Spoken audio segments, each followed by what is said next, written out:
Student, आज हम सीखेंगे रहा होगा, रही होगी, रहे होंगे को इंग्लिश में कैसे बोलते हैं। जब हम श्योर नहीं होते, सिर्फ अंदाज़ा लगाते हैं, तब हम हिंदी में बोलते हैं शायद या रहा होगा। एक छोटा सा सिचुएशन सोचो, आप अपने दोस्त को फ़ोन करते हो और वो फ़ोन नहीं उठाता, तब हम क्या बोलते हैं? वह सो रहा होगा या खाना खा रहा होगा या खेल रहा होगा। अब सबसे इम्पॉर्टेंट, वह खाना खा रहा होगा, वह खेल रहा होगा या सो रहा होगा, ये पक्का नहीं है, सिर्फ अंदाज़ा है।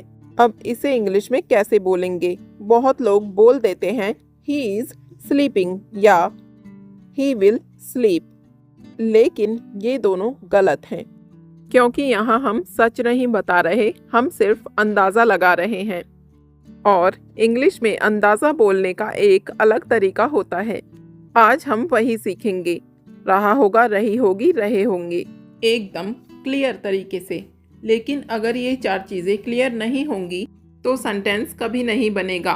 उससे पहले हम देखेंगे कि सब्जेक्ट क्या होता है, वर्ब क्या होता है, वर्ब के साथ आईएनजी क्यों लगती है, वुड क्या होता है, सब एक एक करके समझते हैं। सब्जेक्ट काम करने वाला होता है, जिसको हम इंग्लिश में डूअर कहते हैं, यानी जो काम करता है वही सब्जेक्ट होता है। For example, I am going, मैं जा रहा हूँ। यहाँ काम क्या हो रहा है? गोइंग, जाने का काम हो रहा है। अब सोचो, जाने का काम कौन कर रहा है? मैं जा रहा हूँ। मैं यानी आई जाने का काम कर रहा है, इसलिए सेंटेंस में आई सब्जेक्ट है। ही इज प्लेइंग, वह खेल रहा है। सोचो, खेलने का काम कौन कर रहा है? वह, इसलिए वह यानी ही सब्जेक्ट है। अब ध्यान से समझो, सब्जेक्ट मतलब काम करने वाला, लेकिन काम करने वाला दो तरीके से बोला जाता है। या तो हम उसका नाम लेते हैं, जैसे Rahul, Sita, Mohan, my father, the teacher, या हम नाम की जगह छोटे शब्द बोलते हैं, जैसे I, you, he, she, it, we, they. इन छोटे शब्दों को हम प्रोनाउन कहते हैं। ध्यान रखिए, नाम हो या प्रोनाउन, दोनों काम करने वाले को बताते हैं, इसलिए दोनों ही सब्जेक्ट होते हैं। मतलब Rahul is playing, Rahul subject है। ही इज रीडिंग, ही भी सब्जेक्ट है। सीता इज ईटिंग, सीता भी सब्जेक्ट है। शी इज स्लीपिंग, शी भी सब्जेक्ट है। The children are running, children भी सब्जेक्ट है। दे आर वॉकिंग, दे भी सब्जेक्ट है। तो सीधा नियम याद रखिए, जिसके बारे में बात हो रही है और जो काम कर रहा है वो सभी सब्जेक्ट हैं। अब हम सीखेंगे कि वर्ब क्या होती है। वर्ब हम एक्शन को कहते हैं, मतलब सेंटेंस में जो काम हो रहा है उसी एक्शन को हम वर्ब यानी क्रिया कहते हैं। एग्जाम्पल देखिए, ही इज स्लीपिंग, यहाँ काम क्या हो रहा है? सोने का काम हो रहा है, इसलिए स्लीपिंग वर्ब है। शी इज ईटिंग, वह खा रही है, यहाँ काम क्या है? खाने का काम हो रहा है, इसलिए ईटिंग वर्ब है। दे आर प्लेइंग, यहाँ क्या काम हो रहा है? यहाँ खेलने का काम हो रहा है, इसलिए प्लेइंग वर्ब है। यानी हर सेंटेंस में एक काम ज़रूर होता है और उसी एक्शन को हम वर्ब कहते हैं।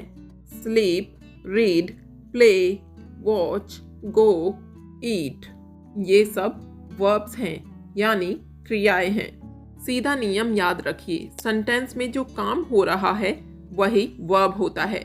चलिए अब देखते हैं वर्ब के साथ आईएनजी क्यों लगती है।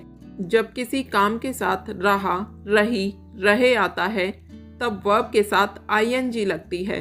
एक इम्पॉर्टेंट बात ध्यान से समझो, जैसा कि अभी हमने पहले भी देखा, ही is sleeping, she is eating, ये कौन से टेंस हैं?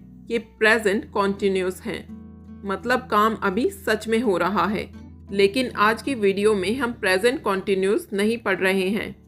आज हम बोल रहे हैं शायद हो रहा होगा, मतलब हमें दिखाई नहीं दे रहा, हम सिर्फ अंदाज़ा लगा रहे हैं।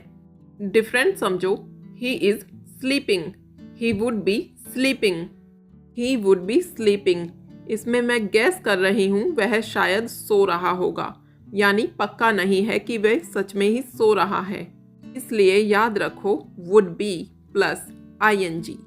ही इज स्लीपिंग।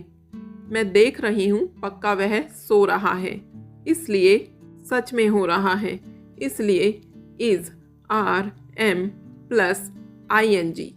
दोनों में ING सेम है लेकिन मीनिंग अलग है। अब सबसे इम्पॉर्टेंट, वुड क्या होता है?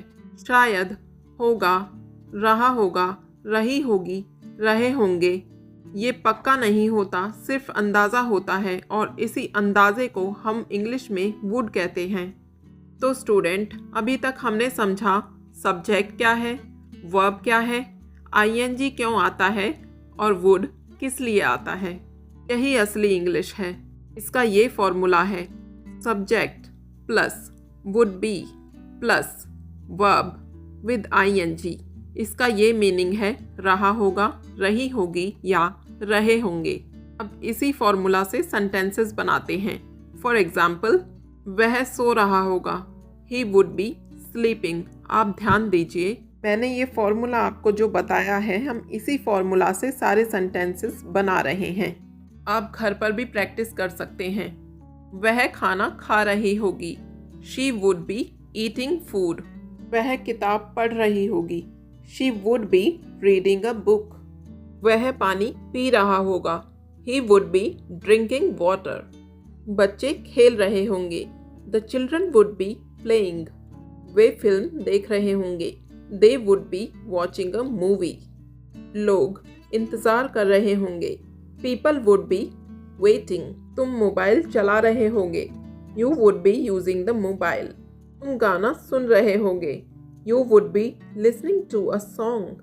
मैं घर जा रहा होऊंगा, I would be going to home. मैं पढ़ रहा होऊंगा, आई वुड बी स्टडिंग। आपकी बारी। मैं स्क्रीन पर कुछ हिंदी सेंटेंसेस दे रही हूँ, जैसे वह पढ़ रहा होगा, बच्चे खेल रहे होंगे, वह बाहर घूम रही होगी, तुम टीवी देख रहे होगे, वे बात कर रहे होंगे। इनकी इंग्लिश आपको बनानी है हमारे आज वाले फॉर्मूला से। जल्दी मत लिखना, पहले सोचो फिर कमेंट में अपना आंसर लिखो। कोशिश करना पूरा सेंटेंस खुद बनाओ, कॉपी मत करना, तभी इंग्लिश सुधरेगी। और हाँ, अपना आंसर कमेंट में लिखो, मैं कमेंट चेक करूँगी। आज आपने सेंटेंस सिर्फ याद नहीं किए, बल्कि सेंटेंस बनाने का तरीका भी सीख लिया। अब जब भी आपको बोलना हो, शायद कर रहा होगा, शायद जा रही होगी या शायद खेल रहे होंगे, बस याद करो ये फॉर्मूला, प्रैक्टिस करते रहो। इंग्लिश बोलना अपने आप आसान हो जाएगा। वीडियो हेल्पफुल लगी हो तो लाइक करो और प्रैक्टिस के लिए कमेंट ज़रूर करो। अब हम अगली क्लास में मिलेंगे, तब तक के लिए बाय बाय।